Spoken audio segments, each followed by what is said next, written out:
Olá, oitavo ano, tudo bem com vocês? Espero que todos estejam bem. Nossa aula de hoje é sobre o capítulo 11, tá? Como os animais se reproduzem. Na, no vídeo passado, na aula passada, a professora explicou o seguinte, que ela iria dividir, tá? Esse capítulo em duas aulas, tá? Então, em dois vídeos. Então, nós já vimos o primeiro vídeo e hoje nós vamos ver o segundo vídeo, que aí a gente finaliza o capítulo 11, tá? Então, eu dividi para um melhor entendimento, tá bom? Porque tem bastante coisinhas que nós precisamos aprender, então eu preferi dividir em duas partes, tá? Então vamos lá, vamos começar? Bom, fecundação externa, né? Nós já vimos, né, a parte de reprodução sexuada e assexuada, e hoje nós vamos ver os tipos de fecundação, tá? E outras coisinhas que são bem interessantes. Então vamos lá. Fecundação externa, o que é isso? A fecundação externa nada mais é do que aquela fecundação que ocorre fora do corpo da fêmea, tá?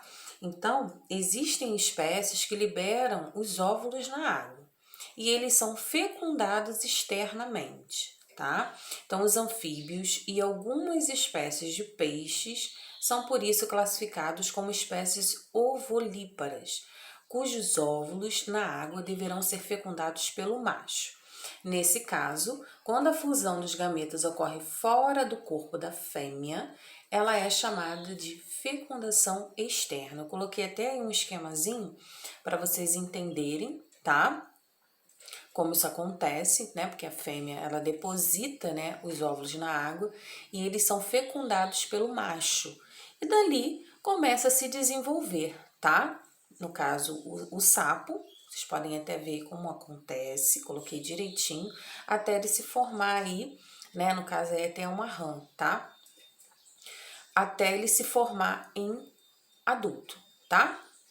Então, os anfíbios, de uma maneira geral, quem entra nesse grupo, né? Eu falei do sapo, mas entra a rã, tá? A perereca também entra nesse caso e algumas espécies de peixes, tá? Que possuem a fecundação externa. Bom, a fecundação interna, né? Interna é o que? Vai acontecer internamente. Então, diferentemente da fecundação externa, que é fora do corpo da fêmea, a fecundação vai ocorrer dentro do corpo da fêmea. Então, fecundação interna ocorre no interior do corpo da fêmea. Então, como exemplo, nós temos, né? Eu coloquei até essa imagem aí, tá? De dois cachorros, machos e fêmeas.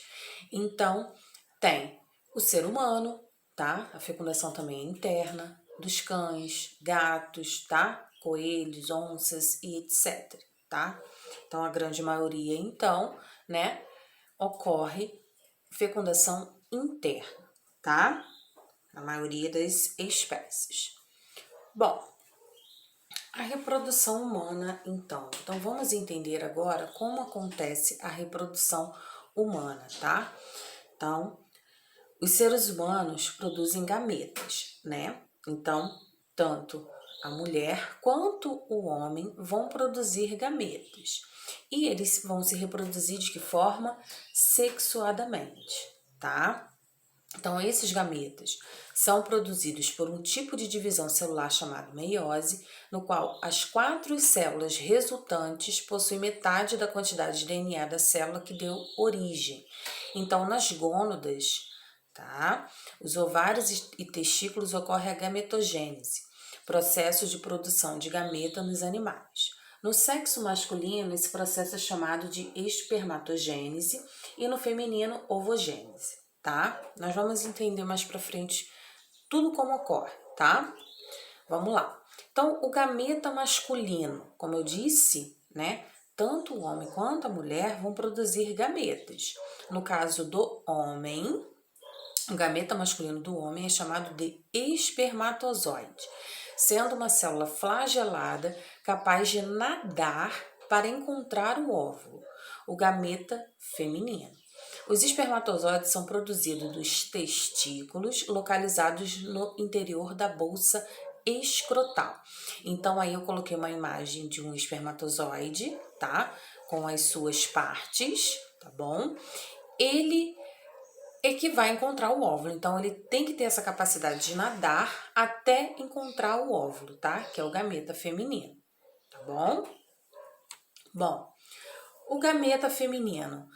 Aqui, né, na apostila de vocês, vai tratar, tá?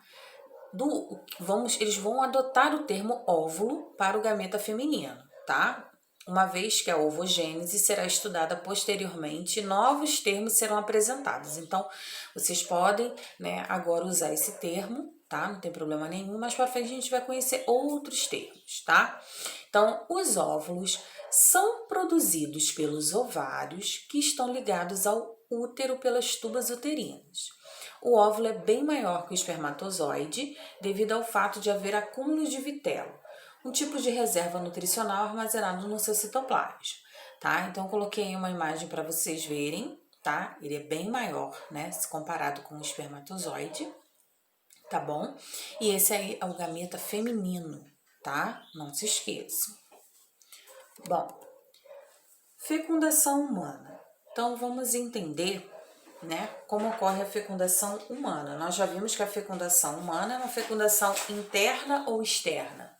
Interna, né? Então, ocorre dentro do corpo da fêmea. Então, durante o ato sexual, o homem vai liberar milhares de espermatozoides no interior da cavidade vaginal da mulher, dos quais apenas centenas deles chegam até o óvulo. Como são dotados de mobilidade, eles nadam por esse canal, passam pelo útero e chegam até a tuba uterina, local onde ocorrerá a fecundação, caso o óvulo tenha sido liberado, tá? Então, durante o ato, né, o homem vai liberar dentro no interior da cavidade vaginal milhares de espermatozoides, né? Claro que apenas centenas deles chegam até o óvulo, tá, gente? E a fecundação vai ocorrer na tuba uterina, né? Se o óvulo tiver sido liberado, tá? Se ele não tiver sido, não ocorre a fecundação, tá? Mais pra frente a gente também vai entender por que ocorre isso, tá? Tem um período certo, tá? Que ocorre a liberação do óvulo, tá bom? Não é um mês inteiro, tá? Então, existem épocas, tá? Logo após a menstruação, que ocorre essa liberação, tá? Bom, vamos lá tentar entender como isso ocorre. Então, eu coloquei uma imagem, tá? De uma partezinha aí, né? Do corpo feminino, tá? Para vocês entenderem. Então, as divisões celulares sucessivas que ocorrem a partir do zigoto formam o embrião. Quando o embrião chega ao útero, ocorre a sua implantação no endométrio, fenômeno chamado de nidação, tá? Então, se ocorrer aí a fecundação, né, o embrião chega ao útero e aí vai ocorrer a sua implantação, tá? Isso é chamado de nidação. O endométrio corresponde à camada de células que reveste o útero internamente e é irrigada por muitos vasos sanguíneos. Esses vasos são importantes para a nutrição do embrião nas primeiras semanas de gravidez, tá? Então, para o bebezinho lá, né, nas primeiras semanas sobreviver, ele precisa, tá, de uma nutrição. Então, esses vasos vão fazer essa nutrição, né, do embrião durante as primeiras semanas de gravidez, tá? Aí eu coloquei um esqueminha, tá, mostrando para vocês os estágios, né, das células, tá, até a implantação aí do embrião, tá bom? Bom, após a nidação, então o embriãozinho já está lá, né, guardadinho, quietinho lá no lugarzinho dele. O embrião passará por transformações na cavidade uterina até atingir a forma de um feto. Todo esse processo demora 9 meses para se completar, embora existam situações nos quais o nascimento possa ocorrer antes do tempo, gerando bebês prematuros. Quanto mais cedo o parto ocorrer, mais difíceis são as chances de sobrevivência do bebê, pois ele nasce fraco e com peso muito abaixo do ideal. Então, no caso, né, a gestação humana, ela tem que ocorrer por 9 meses, certo? Ah, professora, mas eu nasci de 7 meses, meu irmão nasceu de 8 meses. Já conheci bebês que nasceram de 6 meses. Sim, né? Como aqui a professora colocou para vocês na própria apostila, ocorre isso, do bebê nascer antes dos 9 meses, tá?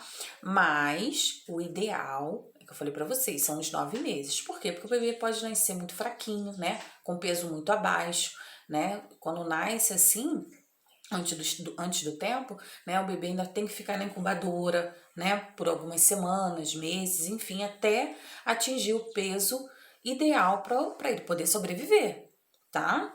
Então, isso pode ocorrer, tá? Nascer antes do tempo, tá? A gente coloca aí 9 meses, mas acontece de nascer antes, tá bom? Bom, eu coloquei até uma imagem, tá? Do bebezinho aí já todo formadinho, né? Já deve estar próximo ao seu nascimento. Bom, a gravidez humana, tá? Então, na gravidez humana, né, o primeiro trimestre, então são os primeiros, né, meses, os 3 meses, né, iniciais aí da gravidez humana, o feto apresenta os primeiros batimentos cardíacos e inicia o desenvolvimento de todas as outras partes do corpo. Logo no início dessa fase surge a placenta, que liga o corpo da mãe ao do feto por meio do cordão umbilical, iniciando o processo de nutrição. Então, nos 3 primeiros meses, né, quando a mulher vai lá, faz a ultra, aí a gente já até consegue ouvir os batimentos cardíacos, não é verdade? Então, nesses 3 primeiros meses, né, surge a placenta, que vai surgir também, tá? O cordão umbilical. Então, por meio do cordão umbilical, tudo que a mulher, né, for ingerir, água, alimentos, né, vai passar para o bebê, tá? Então, é nesse processo aí que o bebê vai se nutrir, tá? No segundo trimestre, tem início alguns movimentos do feto dentro do útero. A mãe sente esses movimentos como leves chutes contra a parede do útero. Então, o bebê já começa a se mexer, né? Mexe bastante. No terceiro trimestre, já na forma de um bebê, ele continua a ficar maior e cada vez mais forte, tá? Que são, né, os 3 meses últimos, tá? Já quase né, de 7, 8, 9 meses, então o bebê já fica, né, maior e vai ficando mais forte. Bom, além da placenta, existem outros tipos, tá? Como o âmino, tá? O alantoide e o saco vitelínico. A placenta é um anexo exclusivo dos mamíferos, tá? Que tem a finalidade de nutrir e oxigenar o feto e dele retirar os resíduos metabólicos, tá? Então, por isso que é importante, tá? A placenta, né? Ela, querendo ou não, ela protege o bebê, né? Ela tem a função de nutrir, tá? E ainda oxigenar, tá bom? O feto. Além disso, ela produz hormônios tal como a progesterona, que mantém a gravidez. O âmino é uma bolsa do qual fica armazenado líquido amniótico, dentro do qual se desenvolve o embrião. Esse líquido possui como principais funções, proteger o embrião de choques mecânicos, né? Porque a mãe pode cair, né? Levar um tombo, tá? Que possa atingir a barriga da mãe. Então, ele vai proteger esse líquido, ele tá aí para proteger o bebê, além de evitar a desidratação do feto. O alantoide e o saco vitelínico são estruturas que perdem sua função nos mamíferos, já que esta é desempenhada pela placenta, tá? Então, eu coloquei uma imagem para vocês verem, tá? A localização da placenta, tá vendo? Fosse uma bolsa, né?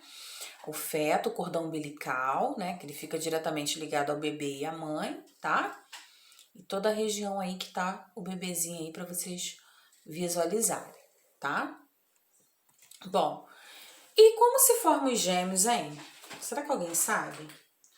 Bom, muita gente pensa, né, que não ocorre pela fecundação dupla de um mesmo óvulo por 2 espermatozoides, tá? Mas para qualquer processo de fecundação gemelar ou não, quando vocês ouvirem falar gemelar, vem de gêmeos, tá? Apenas um espermatozoide fecunda cada óvulo, tá? Então, como os gêmeos são formados, tá? Então, a formação dos gêmeos, ao contrário, né, como eu já disse para vocês, as pessoas pensam, né, de uma outra forma. E é da seguinte, tá? No caso, eu coloquei até um esqueminha para vocês olharem, tá? Um único ovo fecundado aí, né? Tá, que isso aí é o óvulo, tá? Se divide em duas células. Então, o zigoto continua se dividindo e forma uma massa celular que se separa. As duas massas celulares originam dois indivíduos idênticos. Aí, nesse caso aí, são gêmeos univitelinos, tá? E o outro, dois óvulos são fecundados, cada um por um espermatozoide, começa a se dividir, tá? Através dessas divisões, aí vai formar os gêmeos fraternos, tá? Que são os gêmeos bivitelinos, tá bom? Então vamos conhecer esses tipos de gêmeos? Bom, os gêmeos bivitelinos são aqueles que ocorrem quando a mulher libera dois óvulos. Se ambos forem fecundados, os zigotos resultantes originarão gêmeos dizigóticos, que podem ser do mesmo sexo ou de sexos diferentes. Por serem diferentes entre si, também podem ser chamados de gêmeos fraternos. Então, nesse caso, né, dos bivitelinos, tá? Eles podem até nascer do mesmo sexo ou de sexos diferentes, tá? E podem ser parecidos, mas não são idênticos, tá? Eles não são idênticos. Por quê? Porque eles são formados, tá? Não juntos na mesma placenta, mas em placentas diferentes, tá bom?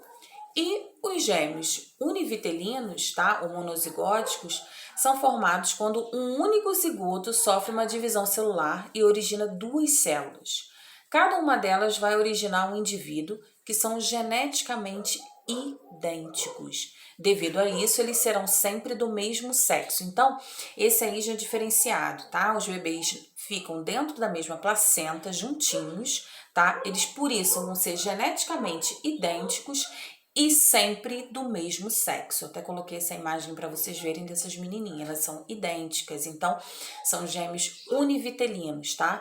Permaneceram durante toda a gravidez dentro da placenta, tá? São geneticamente idênticos, tá bom? Bom, então foi isso, tá? Qualquer dúvida, vocês podem me chamar na plataforma. Vou deixar o exercício lá para vocês, tá bom? Um beijo e até o próximo vídeo.